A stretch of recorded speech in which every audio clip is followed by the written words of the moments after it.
Everyone told me I was crazy. I had the job, the title, the salary that made my parents cry happy tears at the dinner table. I had the apartment, the respect, the LinkedIn profile that strangers complimented. I had everything society spent 20 years telling me to want. And every single morning, without exception, I woke up feeling like I was slowly disappearing. So one day, I quit, all of it, and what happened next was nothing like what I expected. Let me take you back to the beginning. Not the dramatic part, the ordinary part, because that's where this story actually starts. I was 26 when I got the promotion that was supposed to change everything. I remember standing in the elevator, holding the little card they gave me with my new title on it, Senior Manager, 2 words. I had worked 4 years for those 2 words. Skipped birthdays, missed my cousin's wedding, eaten lunch at my desk so many times that the people at the sandwich shop knew my order before I opened my mouth.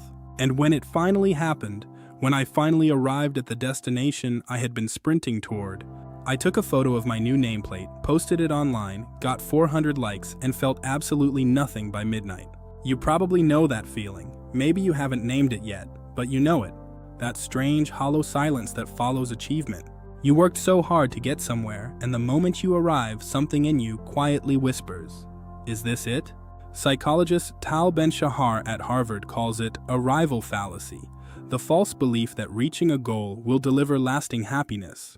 And research backs this up. A 2019 Harvard Business Review study found that more than half of high-achieving professionals reported a persistent sense of emptiness, despite every external marker of success being in place. More than half. That is not a personal failure, that is a pattern.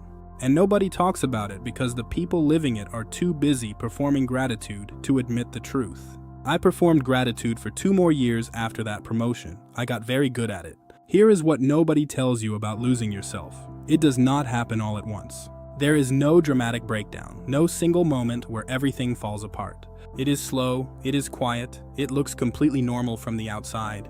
It starts with small things. You cancel plans with friends, not because you're busy, but because you genuinely don't have the energy to be a person outside of work anymore. You go to family dinners and you smile and you answer questions, and you drive home feeling more alone than if you had stayed home.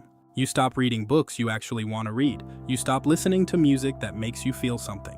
You start consuming content in the background of your life just to fill the silence that has started to feel threatening. And then one day you realize you can't remember the last time you laughed without calculating whether it looked right in the room. That sentence, I need you to sit with that sentence for a moment, because that is the line. That is where the erosion becomes something more serious.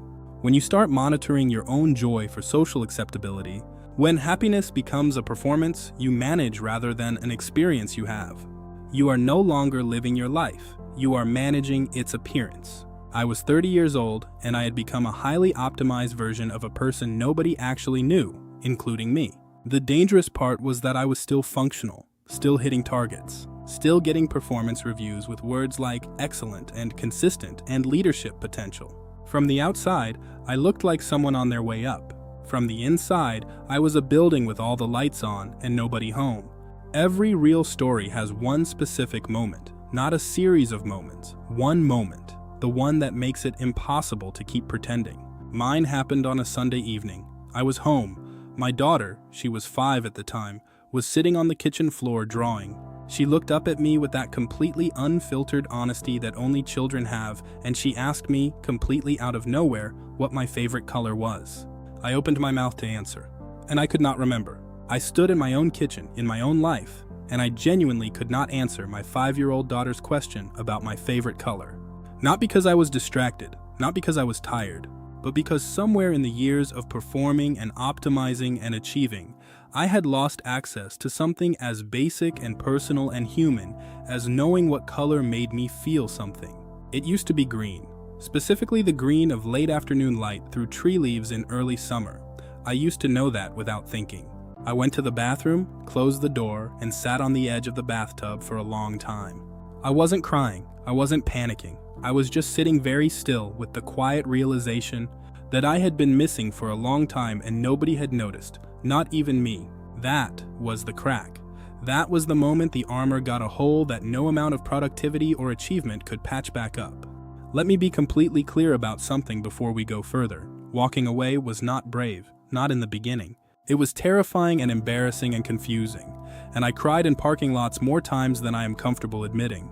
The hardest part was not the financial fear, though that was real and we should not romanticize it. The hardest part was the identity collapse, because when your entire sense of self has been built around what you do and how well you do it, removing the job does not free you, it empties you. There is a term for this in psychology: identity foreclosure, and researcher Adam Grant has written extensively about it. How high achievers are paradoxically the most vulnerable to this collapse precisely because they invested so completely in a single identity. My parents went quiet when I told them. Not angry, quiet, which was somehow worse. My father had worked a job he didn't love for 31 years, so I would never have to. And here I was, voluntarily stepping away from exactly the life he had sacrificed for. I understood his silence. I still think about it. Friends called it a quarter-life crisis. A few people, the ones who were the most uncomfortable, told me I was being selfish. One colleague said, and I remember this word for word, "You're throwing away everything people would kill for." And he wasn't wrong. People would. That was exactly the problem. Because the dream I was walking away from was never assembled by me. It was assembled for me, by a culture that needed me to want it. By an economic system that functions best when intelligent people spend their most productive years optimizing for metrics. The machinery was just very efficient. Naming that out loud to yourself, clearly and without rage, is one of the hardest things a person can do. Now here is the part nobody includes in their story, the part that gets edited out of every "I quit my job and found myself" narrative, the desert period. After the decision to after the clean, brave moment, there is a long stretch of nothing. And it is uncomfortable in a way that achievement culture never prepares you for, because achievement culture only has one setting: forward motion. It has no framework for stillness, no language for the in-between. People kept asking me what I was doing now. And the honest answer, the true answer, was, I am learning how to sit in a room without performing for it. I am learning how to exist without producing. That's it. That's the whole answer. Nobody found that satisfying, including for a long time, me.